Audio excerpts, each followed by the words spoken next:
All right, let's talk a little bit about sleep. Sleep is part of the trifecta of sleep, nutrition, and fitness.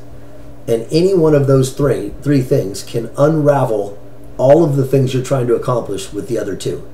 In other words, if you are, and I hope we've already hammered this point home, but if you are exercising and not eating properly, you're spinning your wheels.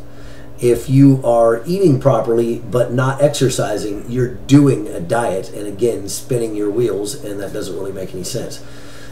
So if we've hammered home the point that the acquisition of food was inextricably tied to movement for 2.6 million years, then you know that you must be eating and moving properly. So the third component we need to add to that is that you must be sleeping properly. Studies have shown that one night of bad sleep patterns can have the results of insulin resistance at the level that a type 2 diabetic experiences them. In other words, you stay up until 1 o'clock in the morning poking at Facebook, you get up 4.5 hours, 5 hours later and go to work. That entire next day you are going to have a very difficult time accessing any of your stored fat for energy, and you are very easily going to store more fat. So over and above that, what's happening is you're dramatically suppressing the release of melatonin, which increases testosterone and estrogen levels. And if this is chronic, if it happens all the time, these situations become cancerous. So our ancient ancestors would have had to have lived by the sun. They didn't really have much of a choice. So let's say right when they discovered fire, they were able to bring fire into their caves and extend their days by an hour or two at the most. That situation probably, and I'm just speculating here, it probably suppressed melatonin slightly and therefore slightly elevated testosterone and estrogen, which theoretically could have been a good thing because it could have made them more prolific and possibly helped them push out the other species of humans that were on the planet at the time.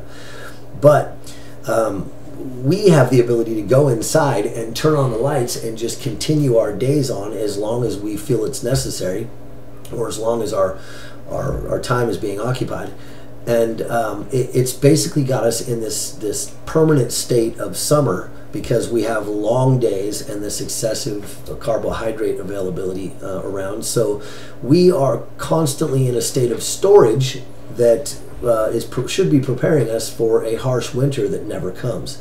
So if you are not sleeping properly, you now have the answer to why you're having so much trouble leaning out. If you do shift work, you're going to have to just make the best with what you have. I have trained people who have done shift work in the past, and after a long period of time, they have been able to adjust and done pretty well, physically anyway, as far as their appearance. But it doesn't change the fact that the CDC lists shift work as a carcinogenic factor, which means that it is cancerous. So we need you sleeping 8 hours at least. If you can get more, great. It doesn't, oftentimes, 9.5 hours just doesn't fit into most of our busy lives.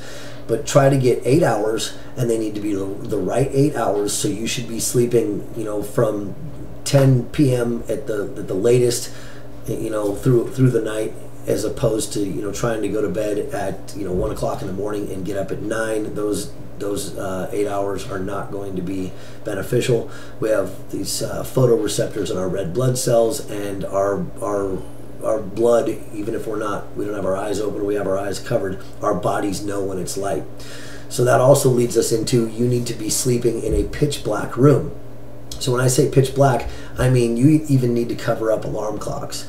The blackout curtains go without saying. You need to make sure that there's no light coming through your windows, but if there's any other unnatural source of light in your room anywhere, you need to cover that up, and any natural light should be blocked at the window.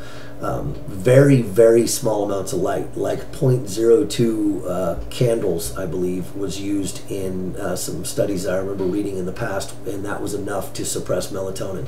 So your body knows, even if you cover up your eyes, your body knows if there's light out. So pitch black room, at least 8 hours, and it needs to be the right 8 hours. And if you are unable to get this, or you're just forced to work with the best of what you have, then you now should hopefully understand what's holding you back. And if your diet and your exercise is absolutely perfect, you can make up for some of that, but understand that you will be working under less than ideal situations if your sleep patterns are not right. If you have any more questions about sleep, feel free to hit us up on the forums. Also, if you want more information, this book, Lights Out, Sleep, Sugar, and Survival by T.S. Wiley is amazing. One of my favorite books on this subject. T.S. Wiley is also in agreement with us on pretty much all points on nutrition. A fantastic book. It'll blow your hair back. So again, let us know if you have any more questions, and go get some sleep.